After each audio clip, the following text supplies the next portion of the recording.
Thanks for joining in today's meeting.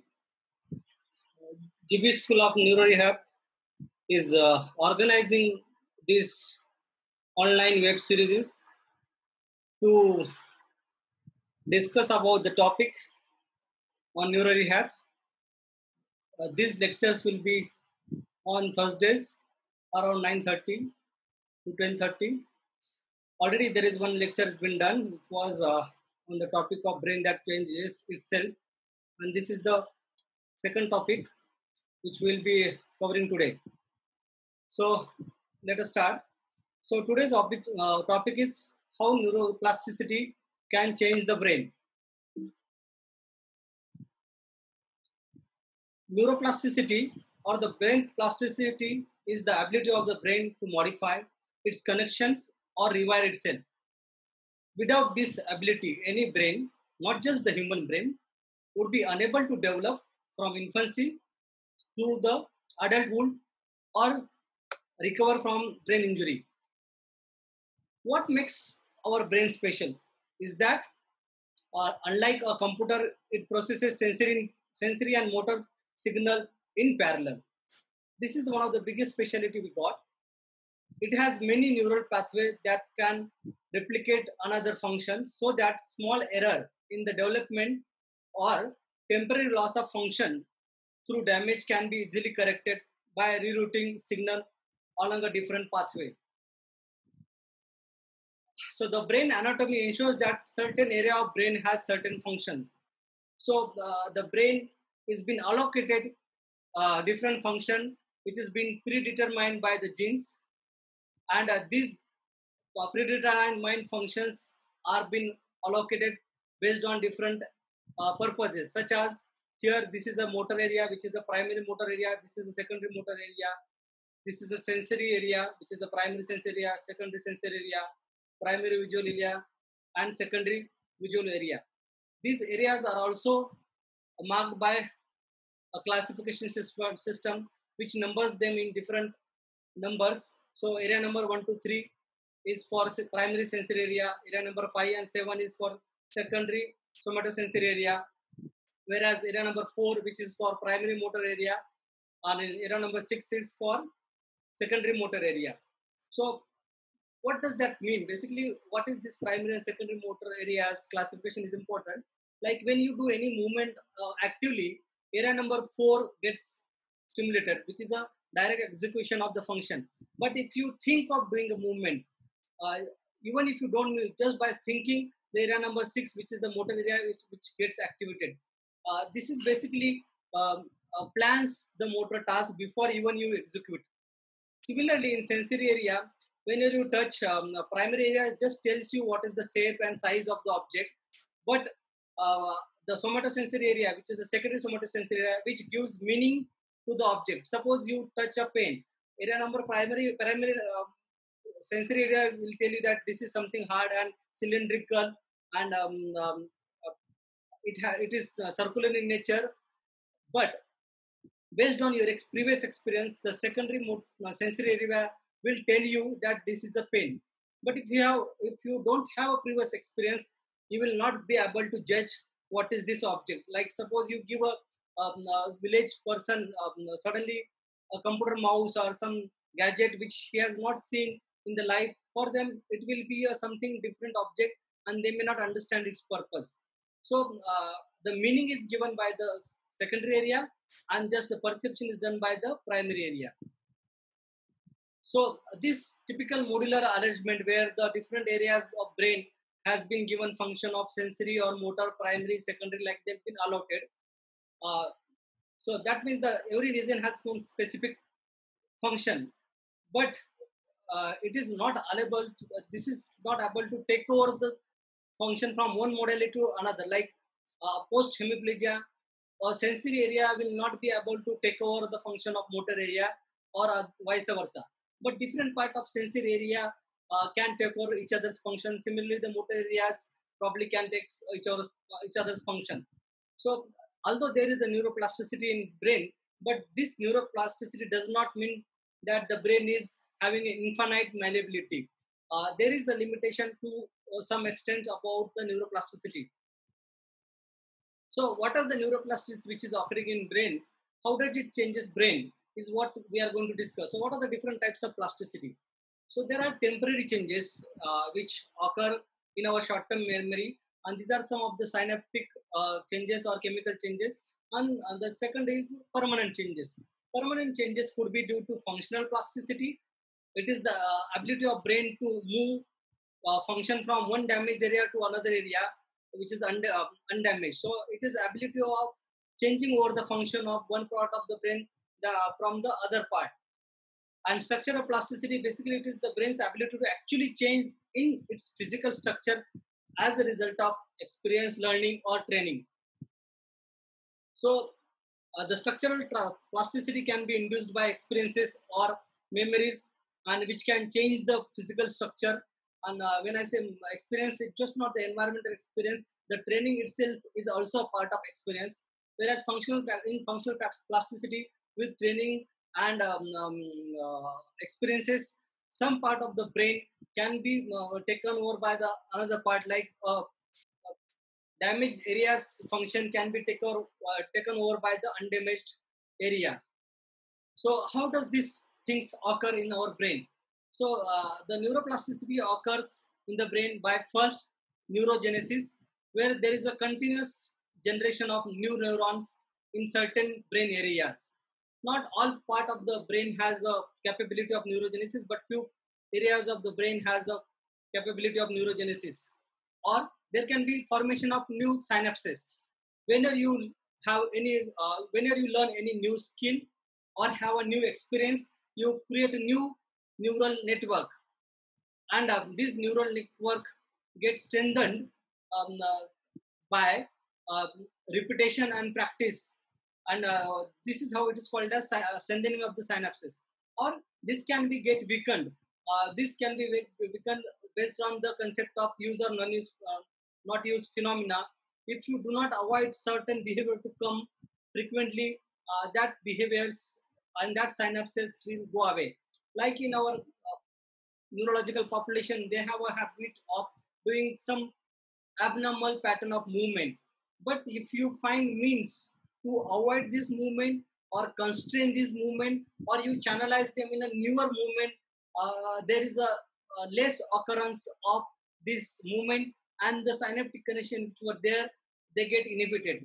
So like in you must have studied in our Bobath concept, the reflex inhibiting postures or reflex inhibiting pattern, in which we do not allow the person to repeat some stereotypical movement, and we focus on the movement which are more normal or near normal activities, because you are allowing them to do a typical pattern and near normal activities, and you are not allowing the abnormal pattern of movements.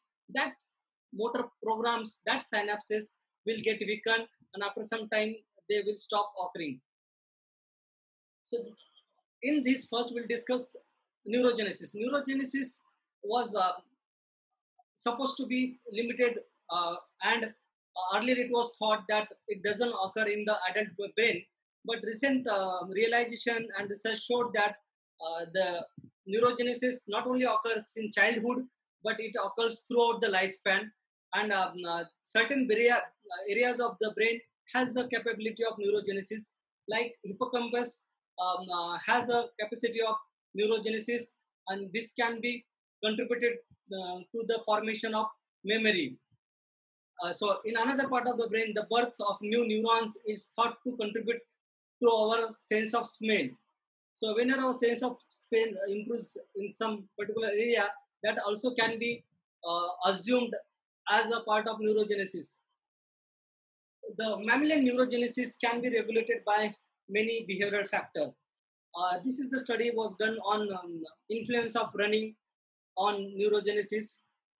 So you can see that in the neurogenesis occurs in three parts. First is a proliferation part, where there is a number of neurons getting proliferated. Then they get differentiated.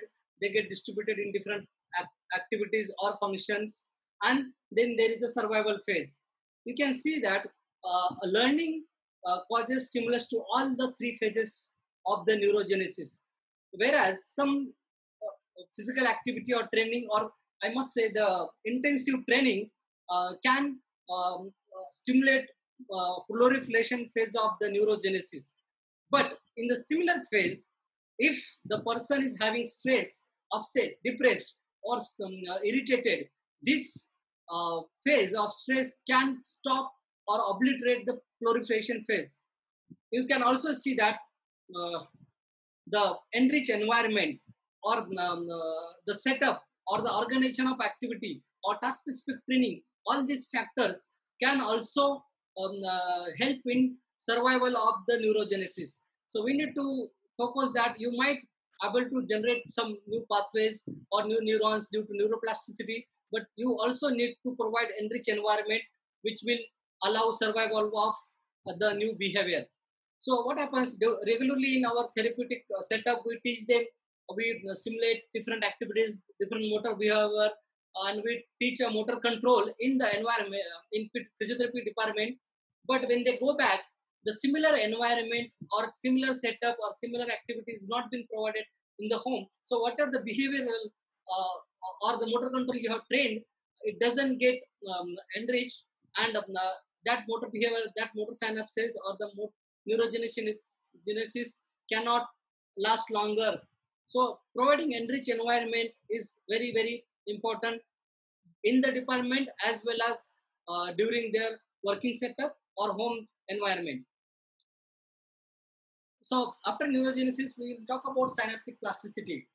In recent decade, it is found that the new memories can be attributed to new synaptic plasticity. So human brain thought to contain over 1,000 billions of neurons which are interconnected by trillions of synapses. So changes occur in brain wiring, modifying the strength of connection between neurons. This form of neuroplasticity can involve adding or removing new synapses.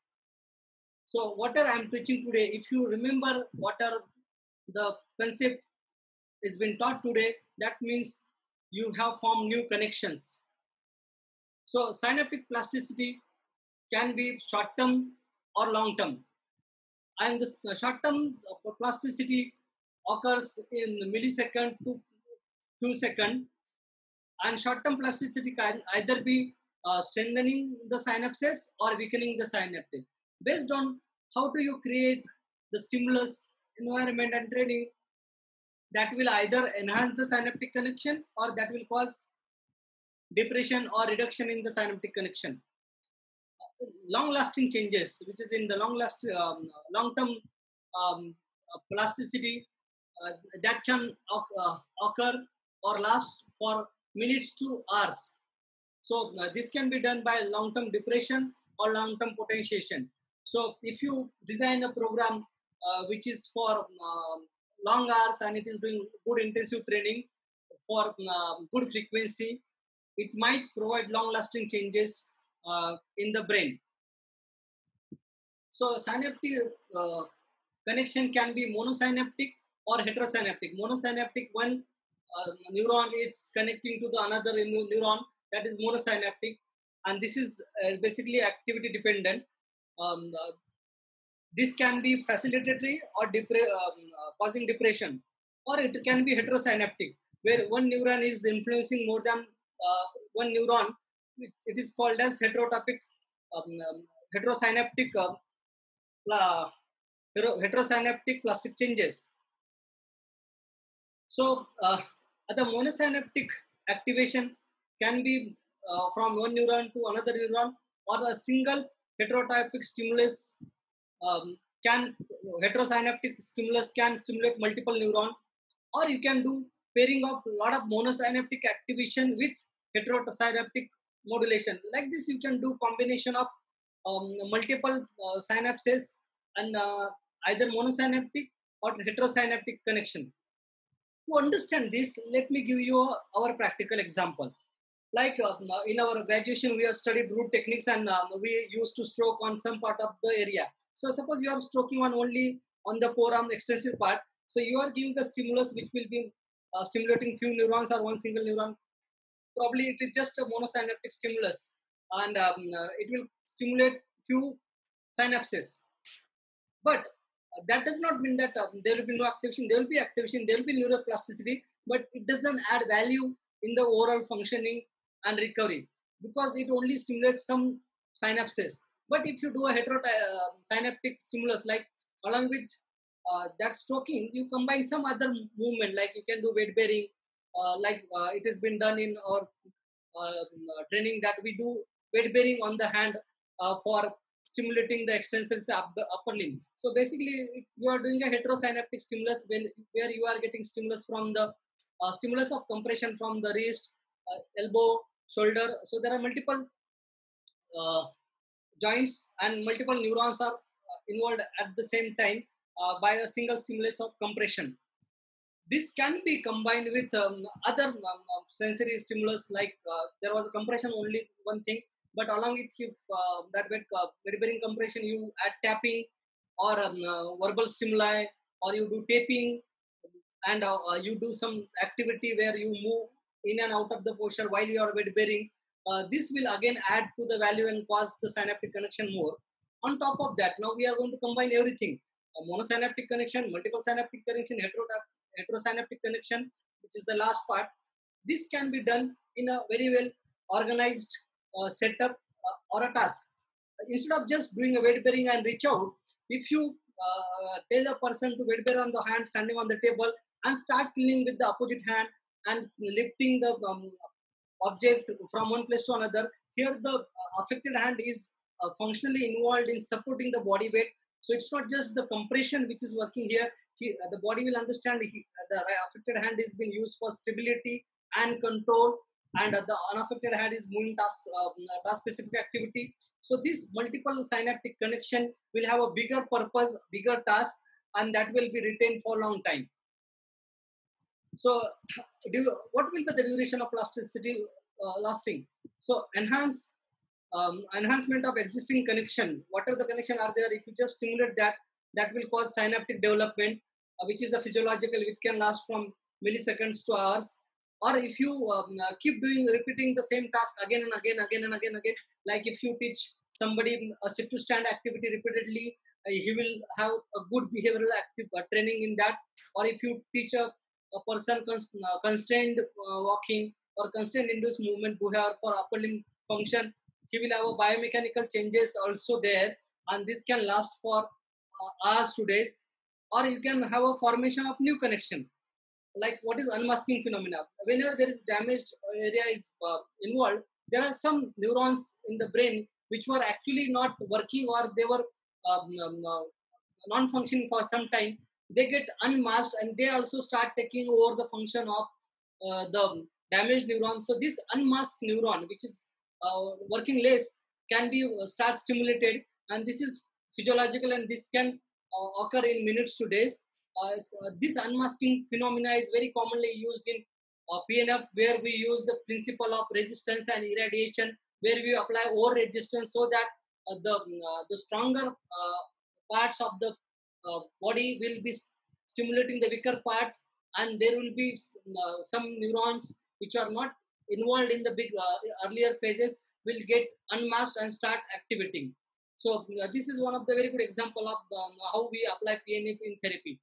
Sprouting, by repeatedly stimulating, by repeatedly activating the neurons, the end neurons which are going at the neuromuscular junction, because it is not passing impulse into the NM junction, there will be sprouting or formation of new branches from the terminal, and that will get connected to NM junction. So this is basically a structural change, but this takes near about days to months of training. So just a short period of training might not be sufficient to cause the structural changes. So you need to keep stimulating and doing long-term training and intensive training to cause structural changes. Or formation of new neuron or new neurogenesis, which can occur by self-replication, where new neuron can replicate the mechanism by stem cell, and the duration is very variable. It is not known how much time might take to cause neurogenesis and stimulation of this type of neurogenetic activity. So developmental spasticity occurs most profoundly in the first few years of life, as neurons grow very rapidly and send output to multiple branches and ultimately forming too many connections. In fact, at birth, each neuron in the cerebral cortex has about 2,500 synapses. But by the time the infant grows to 2 to 3 years, the number of synapses actually grows up to 15,000 per neuron. So each neuron is getting connected to up to 15,000 neuron by synapses. But these synaptic connections, they reduce by 50% in adulthood. This could be due to, because in childhood, the child has a habit of learning new activities. His inquisitive nature want to try something new, will cause lot of multiple synapses and multiple connections. His ability to learn new movements, behavior, like he tries to learn walking, running, cycling, all these causes a lot of synapses in first few years of life. But as we go to adolescence, slowly we do not repeat those behavior, and these activities are not getting repeated. So because of use or lose phenomena, we lose some of the synaptic connections, and 50% of these synaptic connections, they will be lost during adolescence. So the connection that are not reinforced by sensory stimulation eventually will weaken, and the connection that are reinforced became stronger. So it is up to you what you want to continue. Like you must have seen that there are a lot of children from the childhood, if they start dancing, like ballet dancers, they start dancing from the childhood, and they get repeated throughout. Or some children, they play piano or some instrument or some new skills. By the time they become adolescent, they have practiced so many times. These synapses become stronger and they become expert in their field.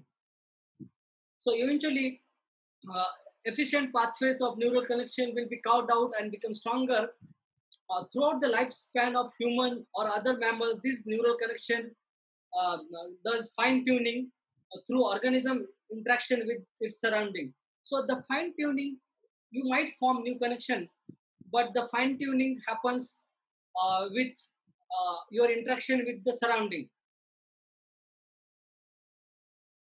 During early childhood, which is known as critical period of development, the nervous system must receive certain sensory inputs in order to develop it properly. So always remember, in childhood, what kind of sensory inputs you are providing during the development stage is going to build his motor control and sensory pathways. So first few years, first year to 3 years are very crucial, and you need to make sure how do you plan this motor and sensory stimulus. So that is why early intervention program is being emphasized so strongly in children, where you focus on giving a specific stimuli, specific activities to the children with cerebral palsy, and this specific sensory stimulus will help them in retaining some normal behavior and stopping abnormal behaviors. Once such critical periods, once this critical period ends, there is significant drop in number of connections that are maintained, and the ones that do remain are the one that has been strengthened by appropriate sensory stimuli or appropriate sensory experiences. So, what are the different forms of plasticity in cerebral cortex? There are 4 forms of plasticity are being discussed by American neurologist Jordan Grafman in the cerebral cortex. First is homologous area of adaptation, then compensatory masquerade, cross-modal reassignment, and map expansion. So homologous area of adaptation is basically mirror region takeover. This indicates that during childhood, the function of particular region may be literally be transferred to another brain areas, which is having a homologous region of adaptation.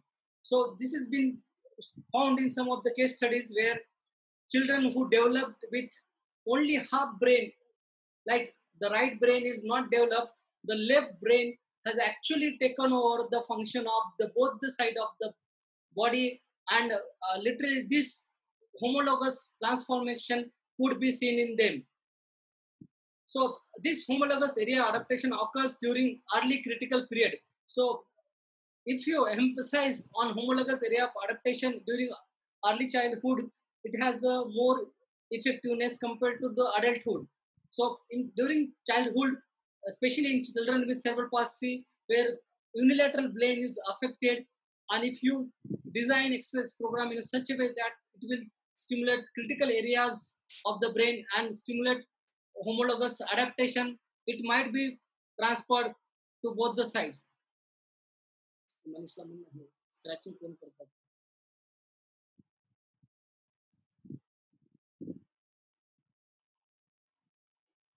If a particular brain module allotted function, if a particular brain module becomes damaged in early life, its normal operations. If a particular brain module became damaged in early life, its normal operation have the ability to shift to brain areas that do not include the affected module.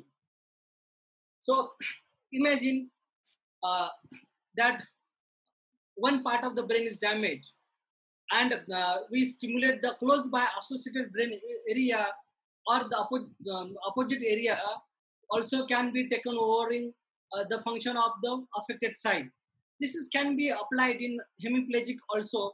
If one part of the brain is damaged or removed after operation, you can give enough stimuli to the normal brain, and you can have a homologous adaptation on the unaffected side.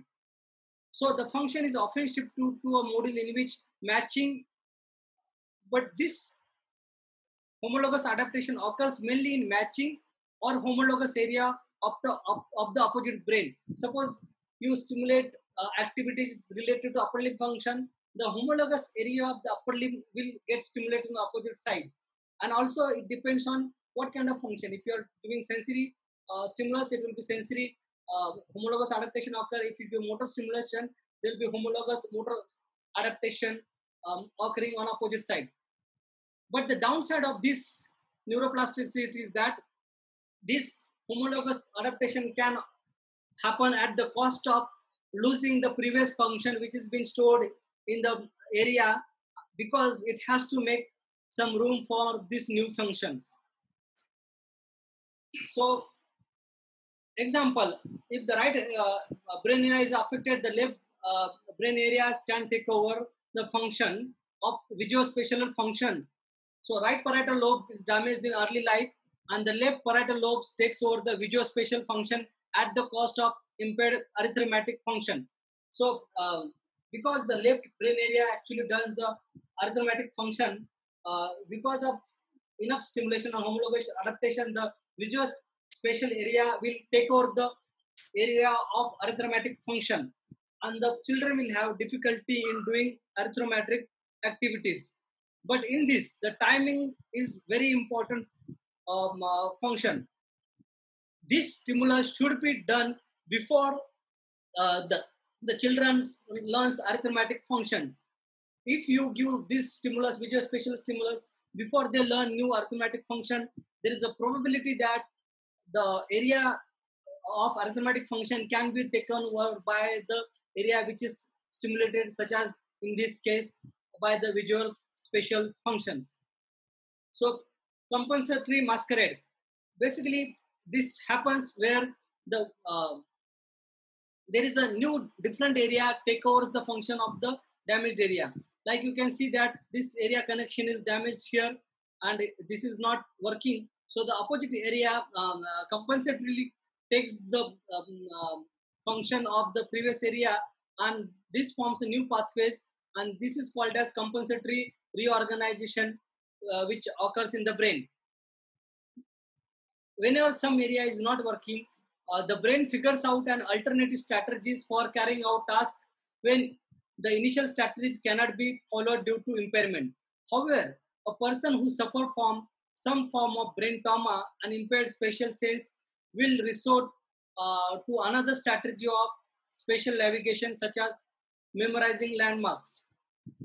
The only change that occurs in the brain is reorganization of pre-existing neural network. So here we do not create new networks. We are just using pre-existing neural network. So instead of one neural network, we are using another neural network.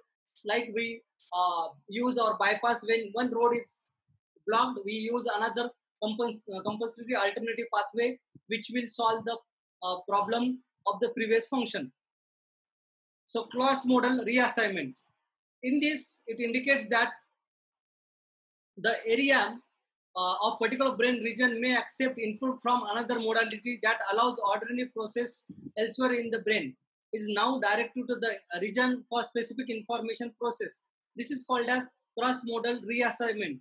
So each area of the brain has given a specific function, uh, and specific function can be taken over by another modality, which is called as cross-modal reassignment. So moreover, all sensory cortexes of the brain, such as visual, auditory, olfactory, gustatory, or somatosensory, have a similar six-layer processing structure. Because of this, visual cortex of blind people can still carry out the cognitive function of creating representation of physical world, but that this representation on inputs from another sense, namely touch. Like the visual area, which is a sensory area, which has been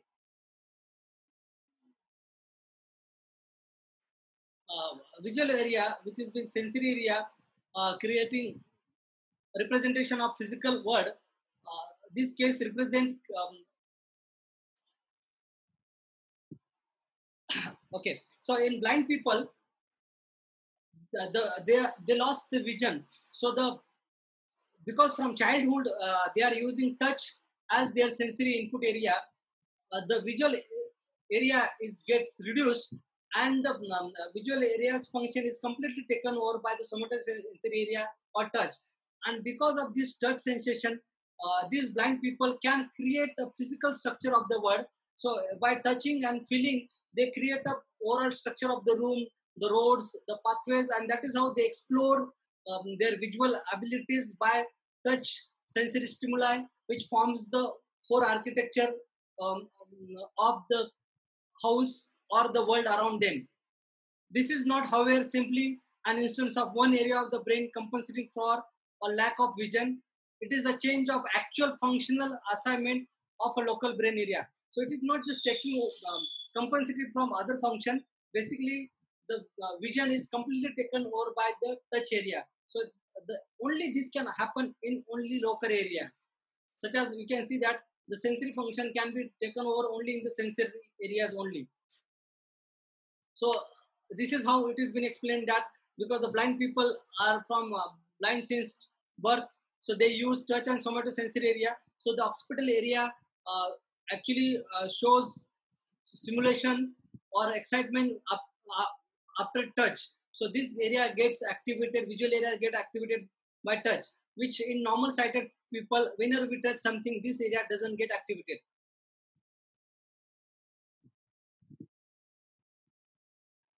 Cortical map size, basically each area has been allocated some map of brain, and by repetitive stimulus, repetitive training and stimulus, these cortical areas can expand in their size, and this is called as map expansion. uh, Flexibility of local brain areas that are dedicated to perform one type of function or storing a particular form of information. So the arrangement of local regions in the cerebral cortex is referred to as map. When one function is carried out frequently enough through repeated behavior or stimulus, the region of the cortical map dictates to this function, and the functional area grows or sinks based on individual's experience and function.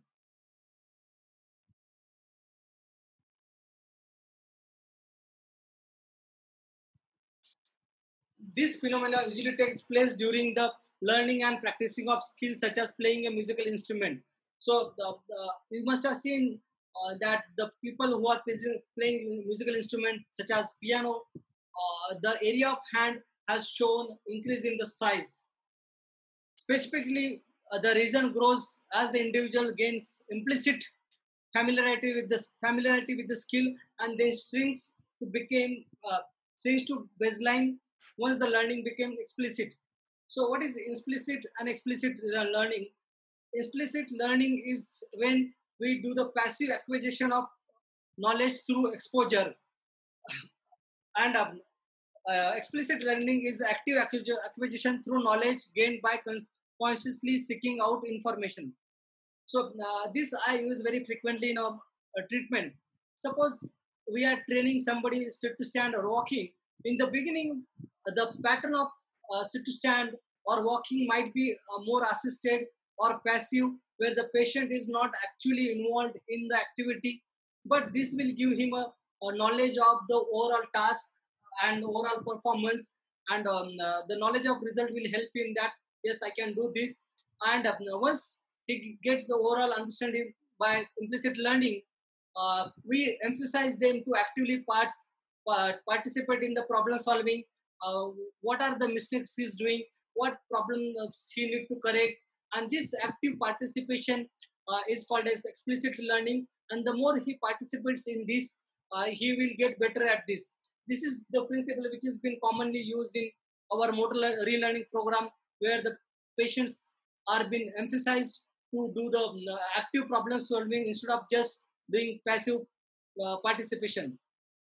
That is why I emphasize that whenever you are training a patient, instead of just doing passive handling and you guiding them, or you handling the patient in wet shift, or doing some weight bearing, make sure that they actually participate, understand why are they doing this task and this activity or weight shift.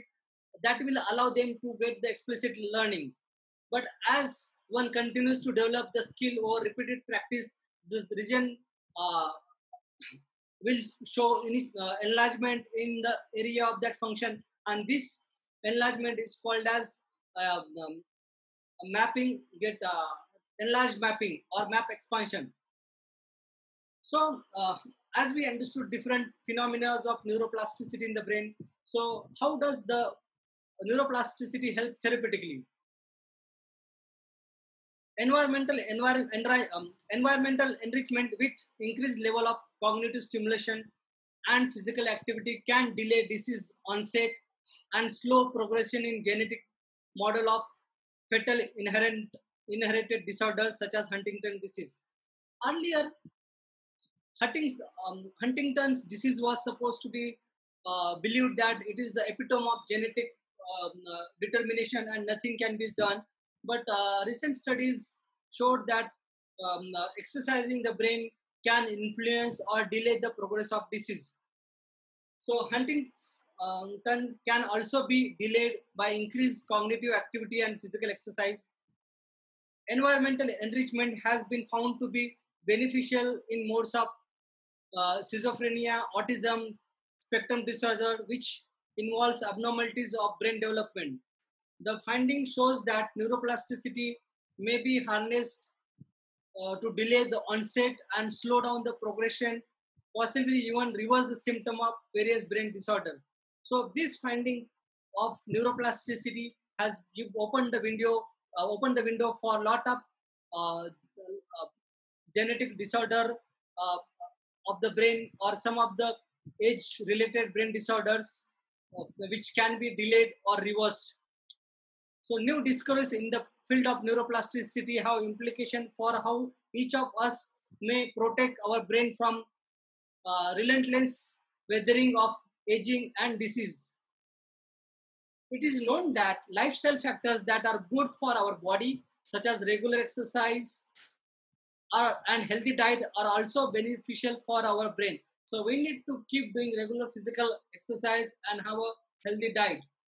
And those who keep the brain stimulated with regular complex mental activities such as reading the conversation and conversing with different people may help delay onset of common brain diseases such as Alzheimer's or dementia. But neuroplasticity has limitations. All of this neuroplasticity occurs in healthy brain. So why can't the brain repair itself following the onset of devastating brain diseases such as Alzheimer's, Huntington's, Parkinson's, or dementia? This could be because of the toxicity of these diseases due to both genetic or environmental factor. Due to that, the self-repair repair mechanism or functional compensation capacity of the brain may not able to overcome this toxicity, and that is why they must be not be showing lot of improvement. But other brain disorders such as stroke, traumatic brain injury has revealed that neuroplasticity can occur in response to brain insults. Researchers have shown that substantial remodeling occurs to allow some recovery of function following a stroke and can happen within hours of event if the patient is encouraged to begin rehabilitation as soon as possible. Our growing knowledge of neuroplasticity demonstrates that we can all engage in healthy lifestyle to help protect our brains. Neuroscientists are now attempting to develop new therapies to enhance neuroplasticity to combat the enormous and expanding burden of brain and mind disorder. So this shows us that the brain is very plastic and able to change.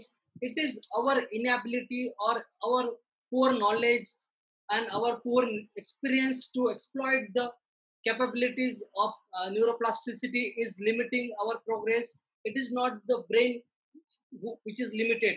So the more you explore, more you enhance, more you stimulate the brain, probably we might stimulate brain with with injury or brain which is damaged to produce good recovery in our patient. When it comes to developing ways to enhance human beings, we are increasingly fascinated by all neurological things. If the 20th century was all about gene and genetics, then the 21st century is going to be shaped by the century of the brain. A lot of research is going on around brain in 21st century. So maybe in future we'll have different methods or different techniques which will enhance the potential of neuroplasticity of the brain. So the bright side and dark side of neuroplasticity.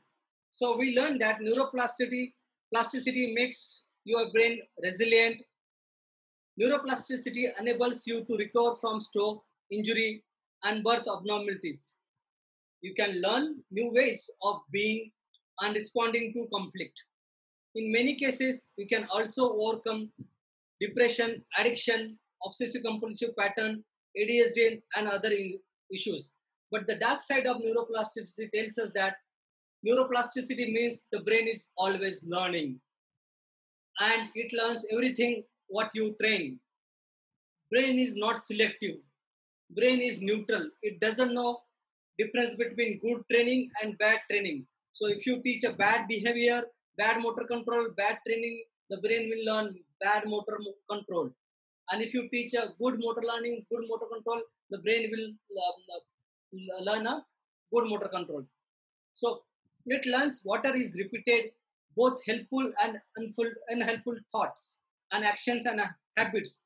So it is very important what kind of thoughts we are giving to our patient, what the kind of thoughts we believe in ourselves while we are treating the patient, what kind of actions we are doing, which are they facilitating the neuroplasticity or they are inhibiting, what kind of habits we are inculcating in ourselves and patients is very important, because the more you repeat this kind of neuroplasticity will become stronger. Therefore neuroplasticity may strengthen neuroplasticity may encourage depressive, anxious, obsessive or overreactive behaviors. So if you emphasize more depressive, anxious obsessive behavior, they will become more stronger. So this is the end of today's session. GP School of Neuro Rehab uh, is started with a webinar series to help people learn about brain and neuroplasticity and gait. This series of brain neuroplasticity and recovery has already conducted 2 lectures. One was conducted on this Monday, and this is today's lecture. And future, we will be talking how injured brain recovers. Can we influence recovery and neuroplasticity? How do we apply this neuroplasticity in our clinical application? Most of us have learned what are the different mechanisms of neuroplasticity during graduation and post graduation, but very few of us understand and apply in clinical practice. So this is our aim and mission, to teach you how do you apply the principles of neuroplasticity in your clinical application. So please book your Thursdays 9:30 p.m. Every Thursday, the neuro rehab lecture will be held at 9:30. From this Saturday, we are also starting gait and biomechanics. Most of us has learned biomechanics in second year or during graduation or during masters, but it was very difficult for us to understand and remember the kinetics and kinematics of the gait. This was also same problem with me, but because my PhD thesis was on gait and I have developed different methods to understand the gait and analyze the gait. And I was also teaching gait during my teaching period. So we have designed very simple mechanisms of understanding and remembering kinetics and kinematics of gait. So I request all of you to attend these sessions where we'll help you to make understand biomechanics of gait very easily. We'll be also discussing about clinical gait analysis method, which can be used in your daily lifestyle or in your clinics also. You don't require very fancy equipment, and still this will add value in your clinical analysis and treatment planning. We'll be also discussing about what are different types of gait and gait deviation, and then the management of gait deviation. This series of lectures are being collaborated with Helios, which will be held on every Saturday 9:30 p.m. So thank you very much for joining. Our mission is that making neuro rehab simple. One of my guide and neurophysician told me that neuro rehab is not difficult. It is the way it has been taught makes it difficult. So the mission of GP School of Neuro Rehab and Aquatic Therapy is to make neuro rehab simple. So I hope this series of lectures will help you to understand neuro rehab very easily. So this is my small contribution to make you understand and make neuro rehab easily and start loving neuro. So these are the contacts. If anybody want to contact us, thank you very much. So I'm done with the session. Anybody who want to ask the question, they can ask. Manish will coordinate this session.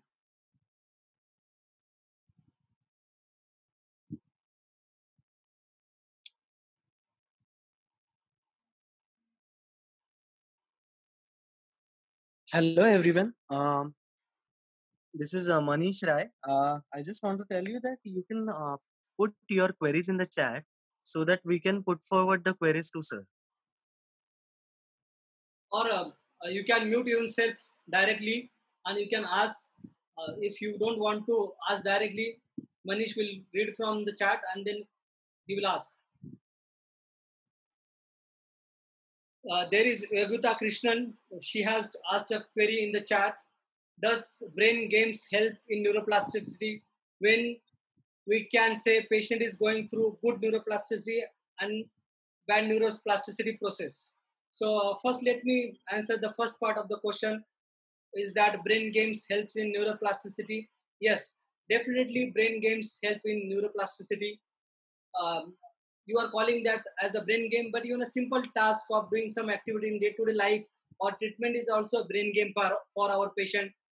As long as it is challenging, engaging, that will cause neuroplasticity. And if you give enough time and repetition, it will cause neuroplasticity. So, what is good and bad neuroplasticity processes? The processes are not good and bad. Only is that what you are teaching as a neuroplasticity is good and bad. So, you need to decide which behavior or which motor activity you think is good for the patient and which is bad. Like suppose example, in our day-to-day life, we do simple exercise such as SLR training in our patient. By teaching a lot of SLR training, we are actually not only emphasize hip flexion with knee extension, which will make the knee extensor strong, and that is what happens when they stand and they walk. The extensors become more stronger, and they have a difficulty in flexing the knee. So it is your choice which kind of movement you want to train and which type of neuroplasticity you want to emphasize. Anybody want to ask Sir, question? Yes. sir, can I go ahead with the questions which are coming in the chat? Yes, please. Yes, sir. Sir, the question is what happens when we say that action is becoming automatic or subconscious?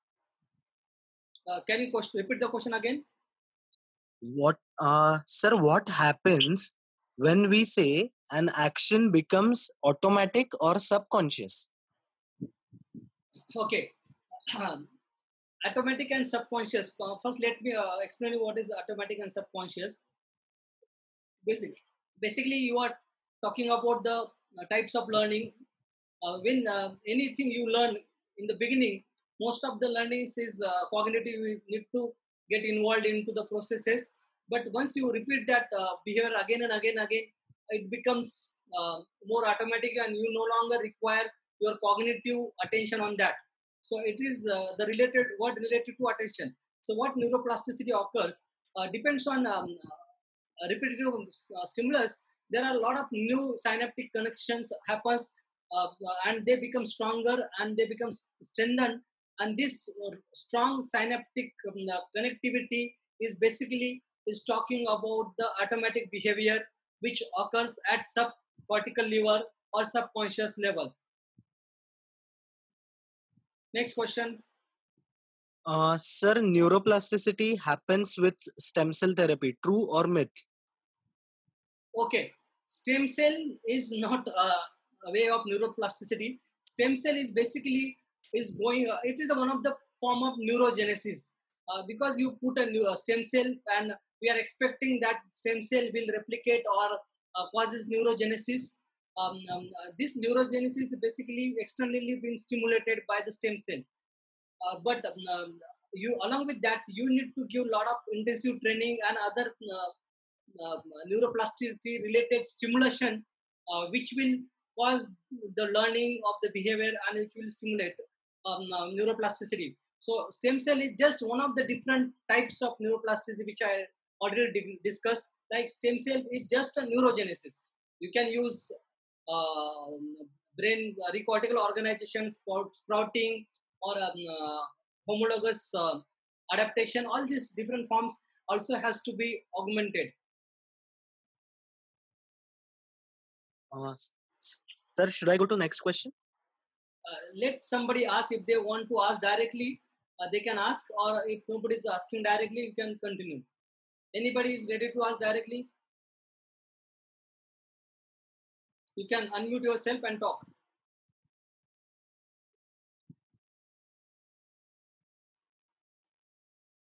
Okay, Manish, go ahead.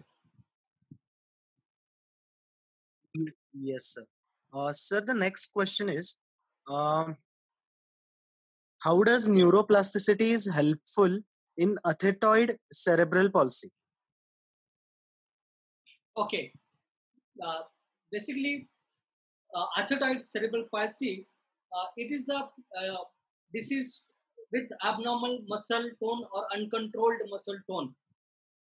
This abnormal altered muscle tone causes abnormal pattern of movement and motor control and motor behavior. because this repetitive abnormal pattern of motor behaviors gets repeatedly occurred in the children, these motor pattern also are causing neuroplasticity, which are actually bad. So, as a therapist, if I organize the setup and I give good constraints and a design exercise which will redirect this abnormal flow of tone and abnormal motor control from abnormal activity to a more real life day-to-day activity that can be changed and will induce enough neuroplasticity for a normal behavior. But because 24 hours the tone is going to be changing frequently and training is done for few hours, the influence of abnormal neuroplasticity, which is occurring due to orthotoid behaviors on pattern, will be more stronger and than the training. So probably not only the therapist but the home environment should be modified.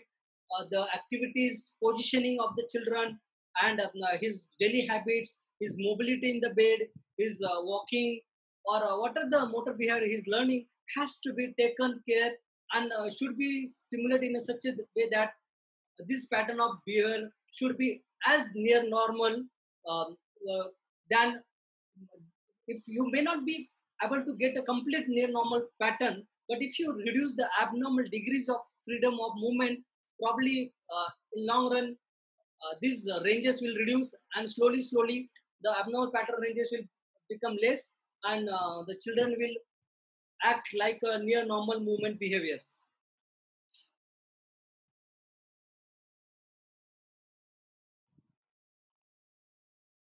Yes, sir. Next question is, can chronic pain be called as function disabling neuroplasticity? Yes, chronic pain is actually neuroplasticity because you are living with the pain for a long time.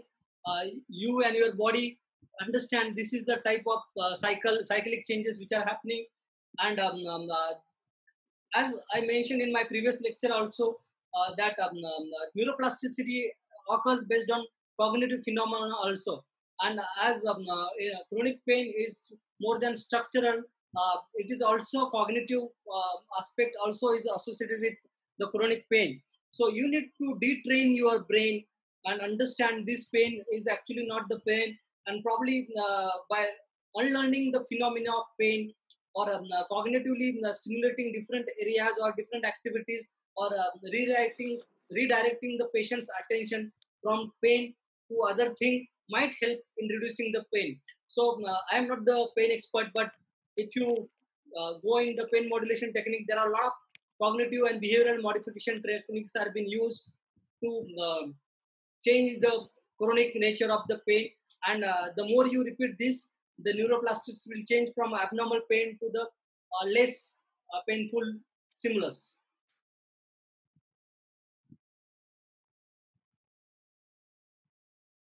Yes, sir. Sir, the next question is, what is the significance of neuroplasticity in patient with Alzheimer's disease? Okay, see that is Alzheimer's. Basically, if you look at Alzheimer's, it is a dementia, memory loss, and loss of personality, and in later stages they have movement dysfunction as well. Alzheimer's is basically a faster aging or destruction of the function. But if you do engage this patient from the beginning in cognitive behaviors, where he learns or practices a lot of brain games, as somebody said here, or does a lot of problem solving in day-to-day life, uh, that person will get delayed onset of the Alzheimer's symptoms, or the depression or loss of memory can be delayed for longer time. As you must have seen that in our Black movie also, Amitabh Bachchan in the end, because of enough stimulus from Rani Mukherjee, he remembers some part of his daily life. So you can delay the brain, and you can form new connections, new synapses in the Alzheimer's patient. Also, you can generate new memories. Probably he may not remember the past memories because the synaptic connection might have been broken down or lost.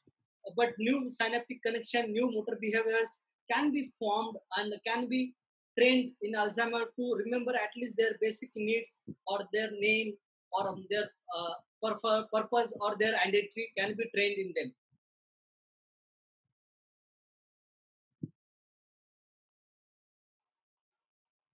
Yes, John. Yes, sir. The next, yes, sir. Next question, sir. Next question. In homologous adaptation, if arithmetic function is impaired, can it be improved with practice? Will an improvement in arithmetic function cause the function that was taken over to be affected? Very well asked. I think this might be asked by some of the family member of children with brain disorder. Sir, this was asked by Pooja Nawathe. Oh, Pooja. Okay, thank you, Pooja, for asking this question. See, children with cerebral palsy, if you teach them different behavior and by homologous adaptation, the area of the arithmetic function is taken over. So now the area remain for the arithmetic function is less. But as this is one of the mechanism of adaptation which taken over the function. But if you give repetitive stimulus and repetitive training by the brain map expansion concept, the same area, arithmetic area, can be stimulated and can be expanded. Like recently, I was listening to one of the study. One a child of 7 to 8 years of age, she has done. There is a different form of abacus mathematics, and she can solve a lot of big mathematics problems in a short. And here she has created a world record. Basically, this is a example of brain map expansion because she's stimulated enough that can be trained. This is only problem will be that because the area is taken over by some other area. Either this area has to compete with the previous stimulus or it has to expand in a new area. So again, as there is a limited space how much to expand. So if you train arithmetic function, probably the other function which is not been stimulated might get lost.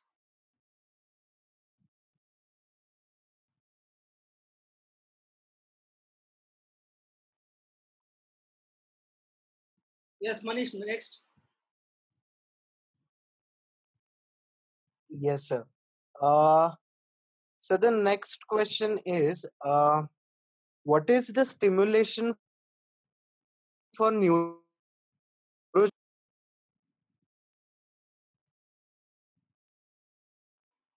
Hello? I can't hear you, Manish. Sorry, again. Yes. Can you repeat the question, please?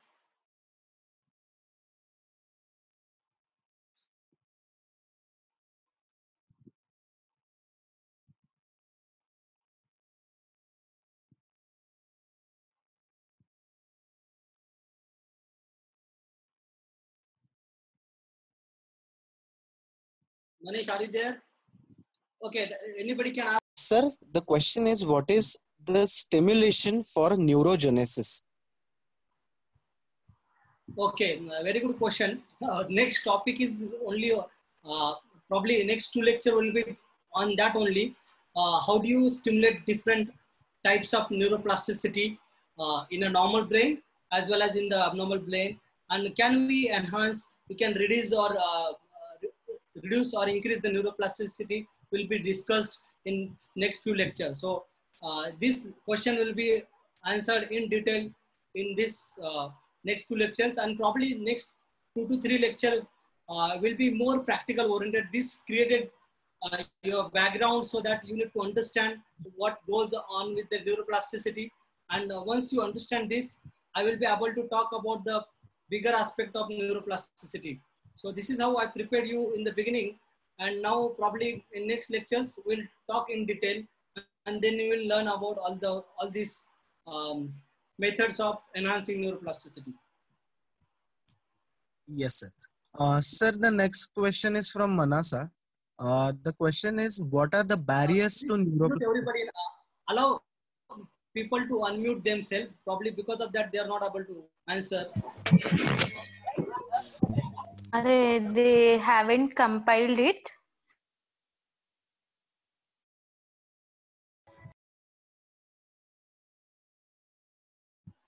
Manasa, you can ask the question directly.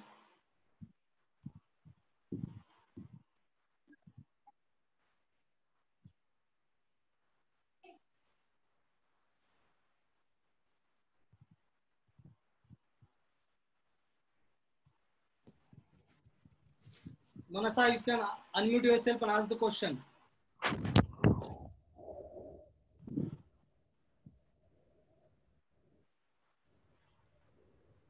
Okay, Manish, ask question.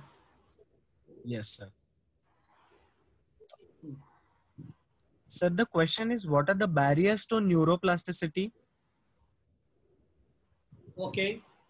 Again, what are the barriers? Basically, there is a topic in the tomorrow's lecture. Next lecture, factors affecting neuroplasticity. In that, we'll be talking about what are the barriers will be there in the neuroplasticity, which will affect the occurrence or not occurrence. Yes, sir. Can I ask the question, Manish sir? Yes, sir. Please.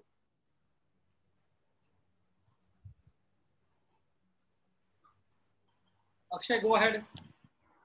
Sir, can you just tell us the difference between LMN and UMN lesion neuroplasticity? Especially, how does it work in spinal cord injury at the spinal level? Okay, I will answer the first question, LMN and UMN. Talking about the spinal neuroplasticity, it is a different ball game, and we'll be having a separate session on neuroplasticity in the spine. Present series is only neuroplasticity in the brain, but peripheral neuroplasticity, basically it is a way of synaptic connection. Either you can have a multiple new synaptic connection occurrence, or sprouting is also one of the mechanism of neuroplasticity in the element.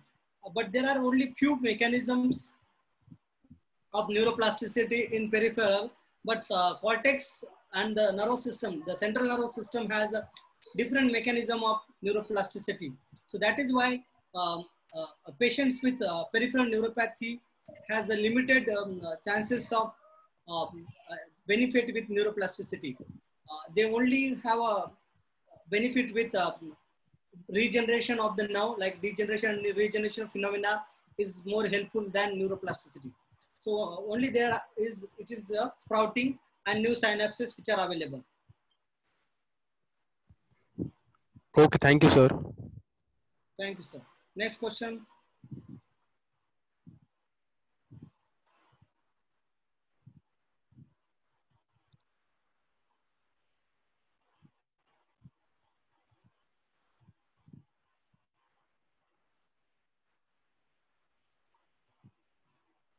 Sir, should I ask? If nobody is asking, you can keep asking what are the questions you are getting in the chat. You Hello. can ask. Sir, may I ask you a question? Hello. Yes, please. Hello. Sir, Vikrant is here. Sir, may I ask you a question? Yes, please.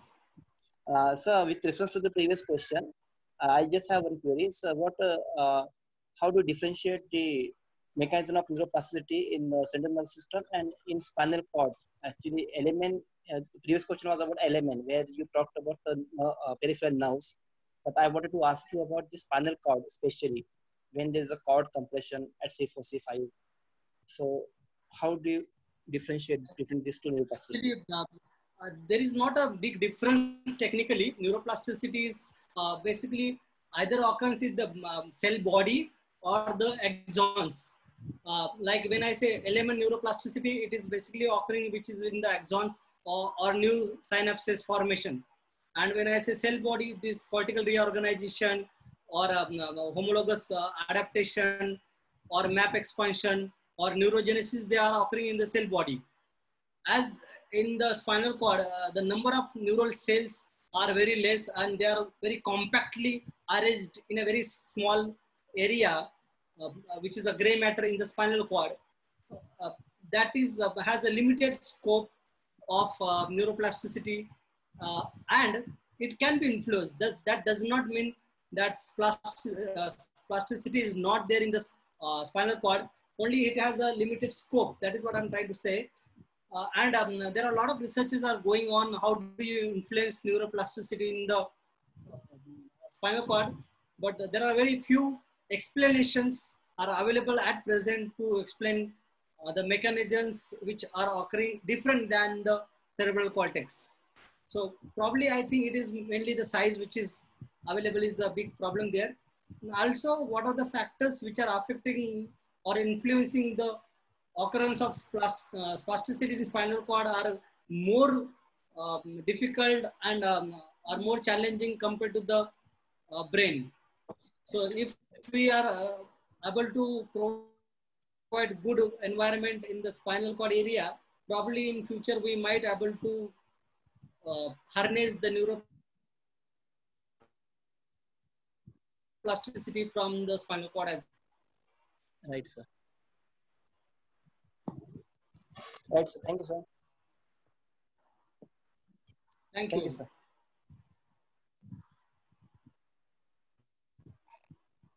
Sachin Pandey. Thank you, sir. Thank you. Manish, are you having any questions in the chat? Yes, sir. We have a lot of questions. Sir, the next question is: do comorbid factors like hormonal changes, hypertension, diabetes affect neuroplasticity?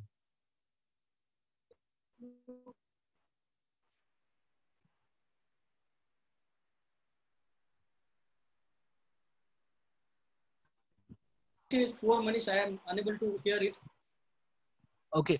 Sir, the question is: does the comorbid factors like hypertension, diabetes affect the neuroplasticity? And if yes, then how? Probably hypertension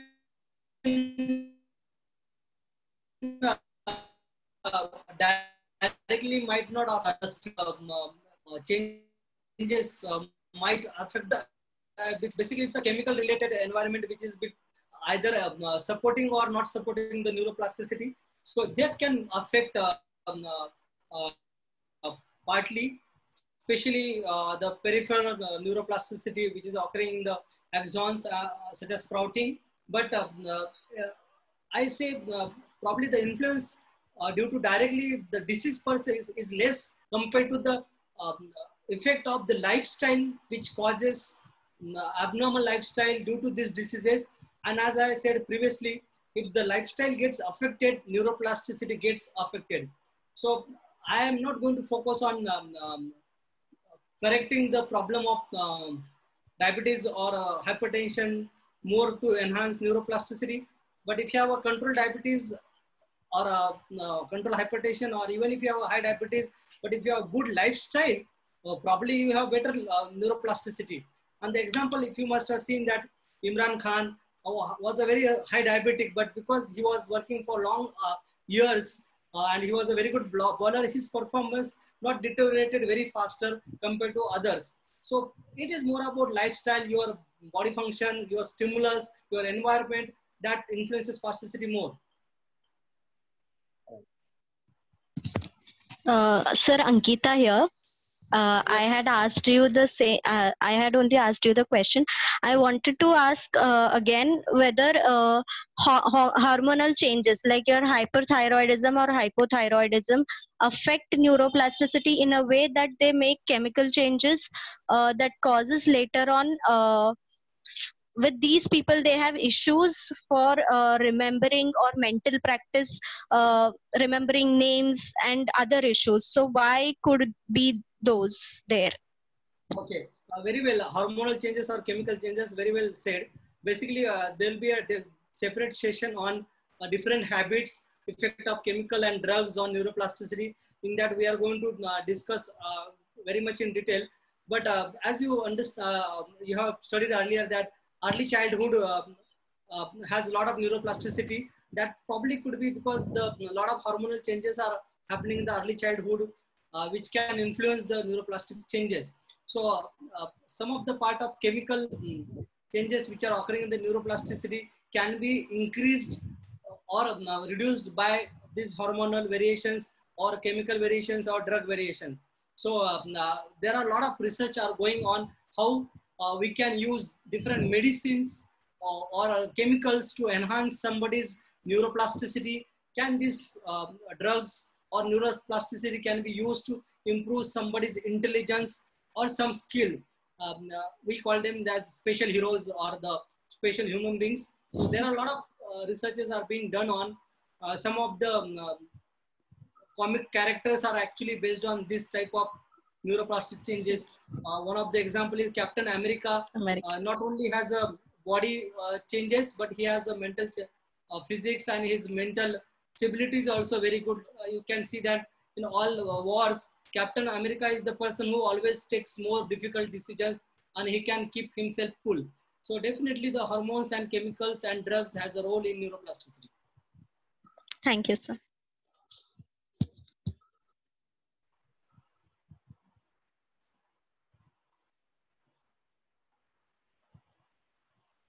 Manish, if nobody's asking, you can take the questions.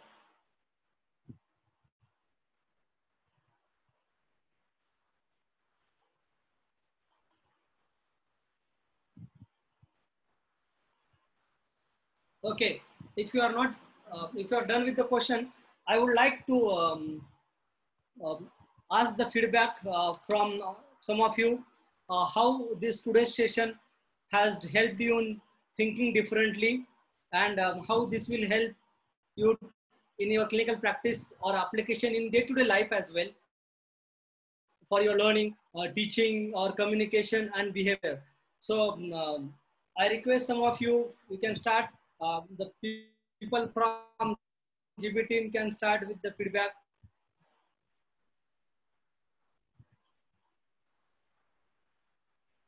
Hello. Hello. Hi, sir. Vikrant is here. Haan, Manish. Sir, Vikrant is here. Hello. Yes, tell me. So Vikrant, go ahead. Sir, I just wanted to say it's superb experience sharing this session with you. The first session I attended with you, and I feel the regret that I couldn't attend you for too many years. Literally, actually, the way you told everything was really simple. You really threw your name that the neuro rehab is basically simple. You teach each and everything in a very simple manner, and really most of my concepts are not clear. And I hope to hear more of my concept in the future webinars by you. Thank you very much, sir.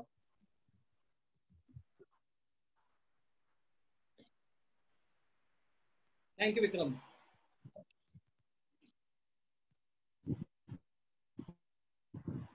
Whenever you can keep phone in one place, otherwise if you also move and phone also, the connection gets interrupted and I cannot exactly hear what you are trying to say. Divya, you can start with the feedback.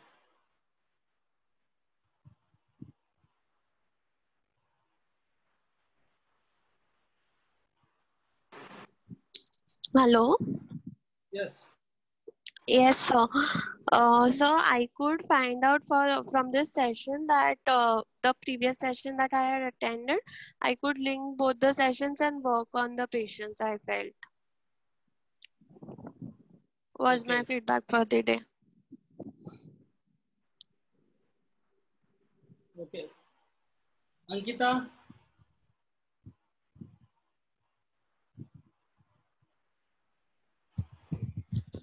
Yes, sir.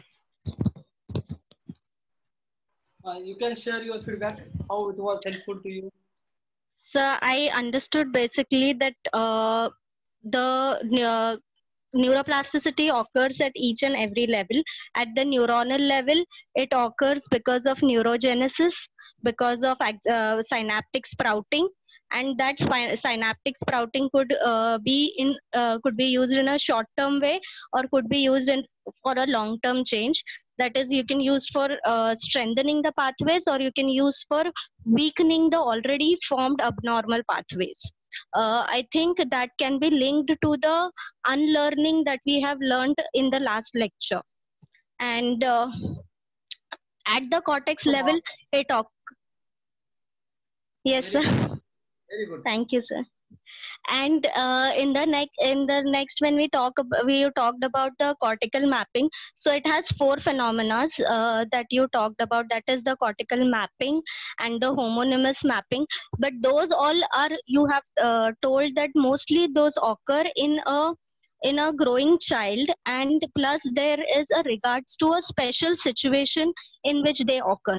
So probably in clinical practice, moreover, we need to mostly focus on the synaptic strengthening rather than finding any compensatory mechanism of cortical remapping. Well, That was my okay. understanding. There is one So question. it was very helpful lecture. Thank you for from Neha your time. Vibhuti here. He says that thank you for joining, ma'am. So Neha Vibhuti asking question: does neuroplasticity in the cortex plays a role in recovery after spinal cord injury? If the injury is incomplete and there is some connection happening below the level of injury, then yes, neuroplasticity will play some role in spinal cord injury. But if it is complete, because there is no connect, even if the neuroplasticity is happening, there is no influence of the cortex below the spinal cord injury. So probably it will have less effect. But the neuroplastic changes which might be occur in the spinal cord might have some influence, but in complete cord injury, the chances of neuroplasticity is very less.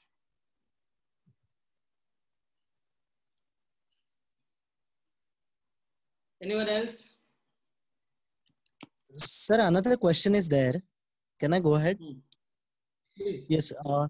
Sir, from therapy point of view, once the plateau is achieved, how is our role going to change? Since in some cases, early intervention is not possible. Okay. We just said that early intervention, if there, then it is better. And it is myth that there is a plateau in therapy. Plateau never occurs in the therapy. Plateau occurs in your thinking or your planning or giving more challenges. You don't get plateau in recovery because if you learn one type of method or technique or motor control, you can teach them another type of motor behavior. Like somebody is able to walk, you can make them run. So this keeps on going on. There is no plateau in the brain.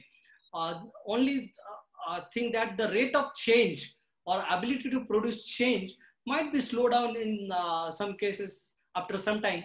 Again, the rate of change or slowness may be attributed to the poor designing, or the patient is getting bored of the exercise, or the exercises are not more challenging or interactive. I think most of the responsibility lies on us as a rehab therapist, that we are not able to give more interesting, challenging exercises or activities to the patient. So if you are creative enough to design that, then it is much better. I will give a simple example. In our day-to-day practice, if you have played anytime the video game, what is that video game called where we make 3 or 4 things together? What is that video game?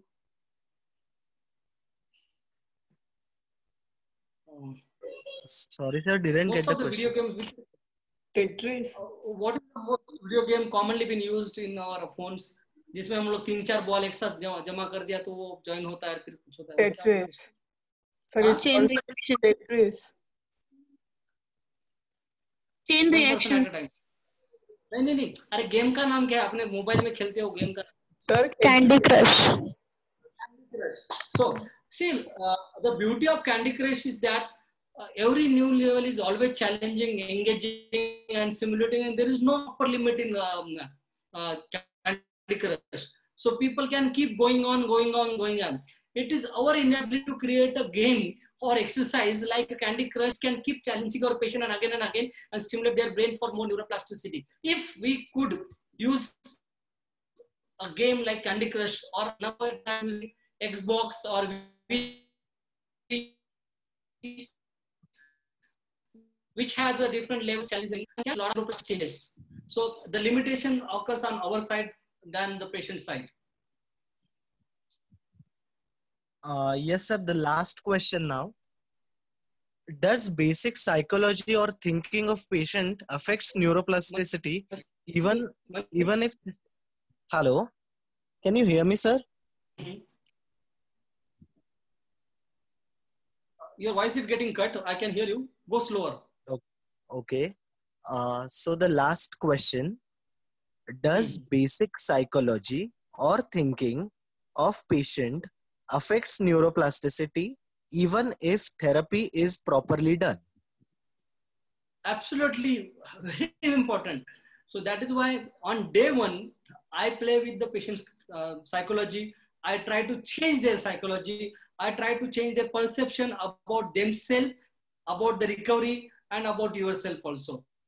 I usually ask them what is their why they want to improve in their life. If they don't have any aim to improve in life, like suppose a geriatric person who is already retired doesn't have any aim, and this guy doesn't improve faster compared to a patient who is a young age stroke, who's got children who are dependent on her or him, and he's the sole earning member of the family. He has to recover. So the neuroplasticity in this is better than this patient.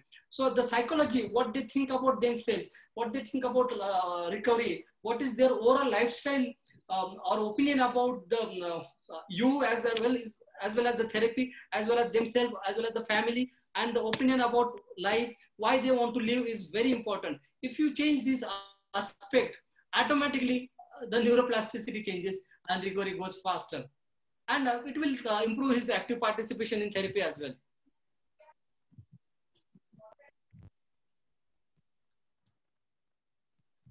Sir, Manish, I guess we are done with the questions. I suggest you till the time people are giving feedback, I want you to take the snapshot or a screenshot of the charts so that so that we can review some question which I couldn't answer. Yes, sir. Sir, we can save the chat. I will save it for you. So if somebody can save the chat, you can do that, or you can take screenshots. Sir, I will save the chat. Surabhi, you want to give a feedback now? Sir, it was a good session and it was a good connection with the previous session, I guess. Use of neuroplasticity in different conditions, which you will be talking in the next sessions, will be more useful, I guess, and this was a good foundation for that. Sir, can I add to feedback? Yes, please. Sir, my today's learning was neuroplasticity is like a scalpel. We have to decide how to use it. It can be used for bad purposes as well. It can be used for bad purposes as well as good purpose. So it is like a scalpel. It is a sharp tool.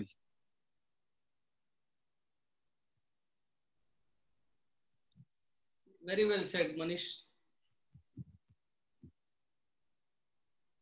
Manasa, are you there?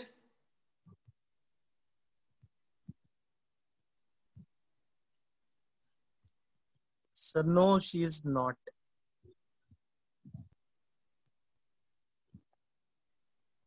Okay, Nishtha, there are few new members joined in today's session. So I request Nishtha, Pranjal, Gauri, or Sampada madam, Chaitali, any one of you can give your feedback for today's session. Yeah, hello sir, this is Nishtha. Yeah, so this was the first one I did the session with you, and I'm looking forward for more. So just to add on, it was really nice, a good revision and new things which came up. So yeah, I need to brush up so that I can go ahead with the things. And thank you for the lovely webinar, sir. Thank you. What was new learning for you today? Yes, sir. I need to brush up, and then I should tell you that there were so many questions. So yes, I'll be coming up with that. No, I'm just asking what was the new thing which you heard today or you learned, or maybe unusual or weird, anything, any word, any sentence. Sir, actually there were many. So if you want me to just like, there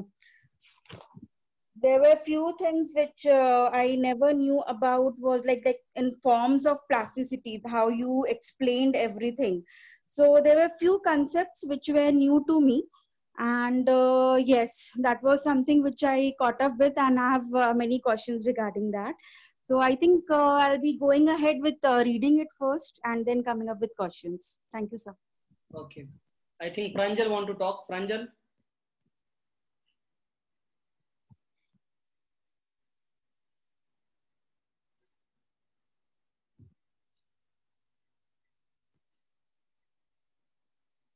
Okay. Pooja Dandegaonkar or Sampada madam.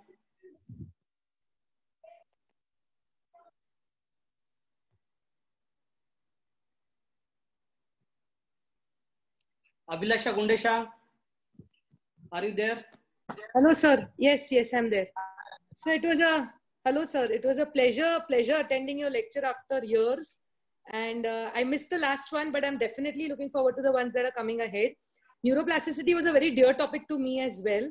I remember you guiding me for a seminar that I had taken during my master's when you were our lecturer in Sancheti. So it brought back a lot of memories of discussions which we had that time. And there were some new things that I learned today. So out of that, the things about like cortical mapping and the expanding that you taught on that today was a bit different for me. And bullseye, or the cherry on the cake today, was what you spoke about, the plateauing. The last thing that you discussed about the plateauing, which is our concept, that plateauing is happening in our brain or in our understanding of the whole treatment scenario, which is very, very important, sir. And I love the way you explained that. It was amazing. So I'm looking forward to the webinars coming up, sir. Thank you so much. Connecting with your same feedback, whenever the patient says that will I improve or not, I say them, I'm not sure that you will improve or not. Your brain and you has a high potential to improve. It is my inability, it is my poor capability to understand and solve the problem. The mistake lies with me as a therapist than the brain or the rehab science. Probably I may not be able to solve the problem, but there is someone in this world, either another therapist, another neurologist, doctor, somebody else will always be there, will solve. So do not tell anybody, no, this is the last improvement you will get. There is always someone who can solve the problem. Probably we are asking wrong question that will I find or not? You'll always find someone. Ask that who can solve my problem, and you just put on the public, put it on Facebook, like you talk about your problem, who can help me, and you will find there are hundreds of people will give suggestions and help you in problem solving.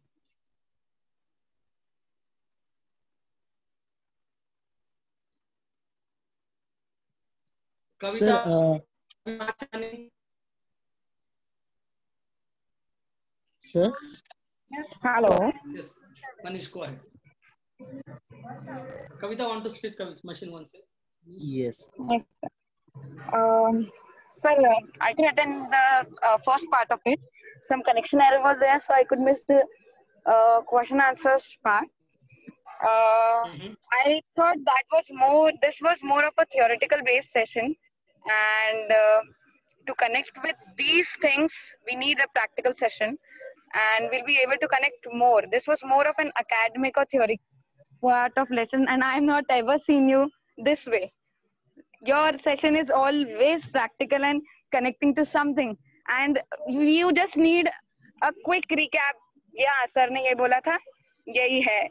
आज मुझे ऐसा लगा कि I'm waiting for the next session to get connected to this session. Actually, again, as I said in the previous session, it is not my incapability or inability. It is the problem of the media, because on the mode of communication between us is a webinar. Here, ability to do the demos is difficult. Probably we'll try to do a shooting, and suppose we could pick up the sound also while we do the video shooting. We might do that, or I will record videos and then I can explain on the videos. Probably that will help you better than just talking with the theory lecture. Will that solve your problem? Yes, sir. I agree to this because more of a presentation. Actually, I wanted to see more of you. Whatever you do, that helps us to remember all those things instead of a presentation. I think I'll miss all those things. So actually, you are using one of the method of neuroplasticity because you just when you just see and hear, you don't remember things. But when you observe something in action, you get engaged and actually participate in that, and that is how it goes in permanent memory. Presently, it is your short-term memory, and you guys will lose it. So that is why we are recording all these videos. These videos will be available on YouTube. So those people who missed my previous lecture, you can go on our YouTube channel and you can watch our previous video and then connect to today's lecture as well. And this video also will put on YouTube within next 2 days.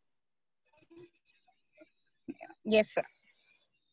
And last question from my side. Basically, we have kept this time of 9:30 to 10:30 late evening so that everybody can finish their day-to-day job and patiently they can sit with us and listen to us. So is it a good time? Because all our future sessions will be around this time only, so that you can finish your dinner and all the work and then sit for just learning. Yes, sir, sure. Okay. If anybody has any problem with the timing, you can put in the chat or you can talk. So next time, if we could accommodate your problem, then we might try to solve it.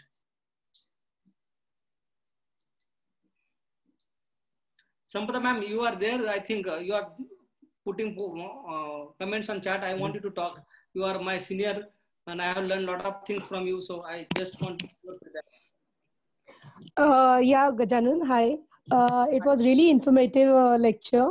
And being a senior person also, I feel, we are always learning a lot of things from our juniors, and a person from you who is always so much into the topic of neuro, and you give your 100% your heart into that.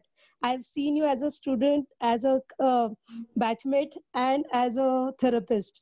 It's very nice to see you, and we also get encouraged. So we are also thankful to you, being seniors. We are learning a lot of things from you. Thank you so much. Yeah, all the best. Thank you, ma'am.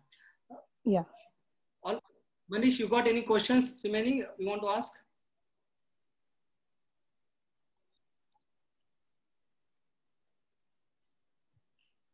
Manish? Okay, everyone, please also note from next week, every Tuesday, 9:30, we'll be having a business management lecture. And every Thursday, we'll be having neuro rehab lecture. And every Saturday, 9:30, we'll be having GATE and some biomechanics related lectures.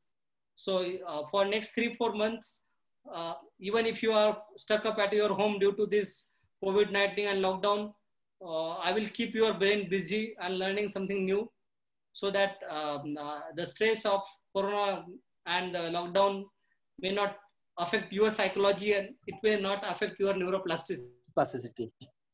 Right. So that was the best point of the lecture, I believe. What was the best point? The last you said, you'll keep our brain busy, and that was the best thing.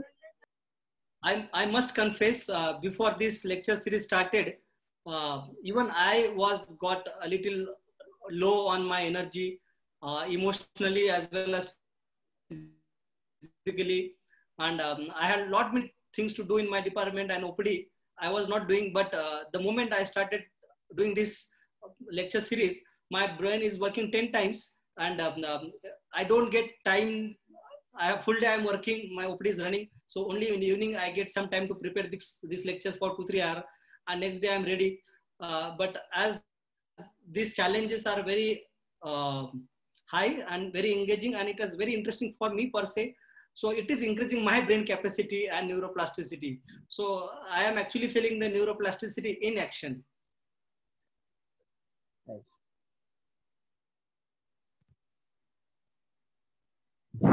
Hello, sir. Hello, sir. Who's this? Hello, sir. Richa here. So from final year Sancheti. Sir, I Yes, had yes. a doubt. What exactly happens to the neurotransmitters during the process of neuroplasticity? Okay, neurotransmitter is also basically it is a synaptic neurotransmitter.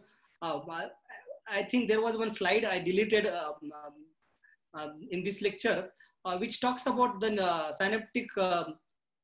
neuroplasticity occurs at the multiple level at synapses as well as neurotransmitters also. So neuroplasticity is like there can be increase in release of neurotransmitter or decrease in the release of neurotransmitter. Let me explain you. Whenever we take dopamine or any drugs like the abnormal drugs which we do, it sets the neurotransmitter and causes high energy feeling. It is a kind of neuroplasticity which is occurring in your brain, and these drugs neuroplasticity occurs at neurotransmitter by increasing or decreasing. If you increase the release and transmission of neurotransmitter, it will be facilitatory, and if you reduce the release of neurotransmitters, it will be causing depression or a less occurrence of that behavior.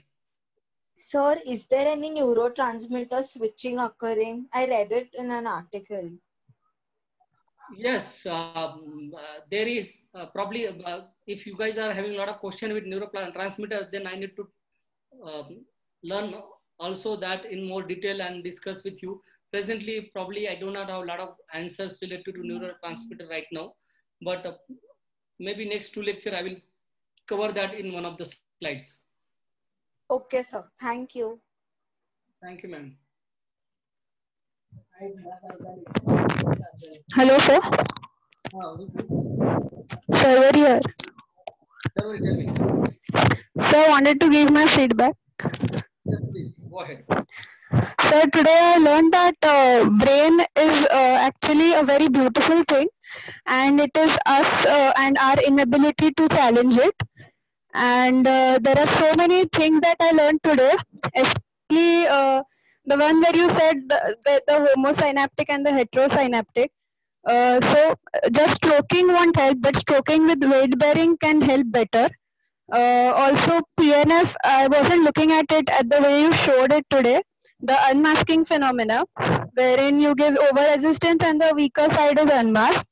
And hello. Hello, sir. Yes,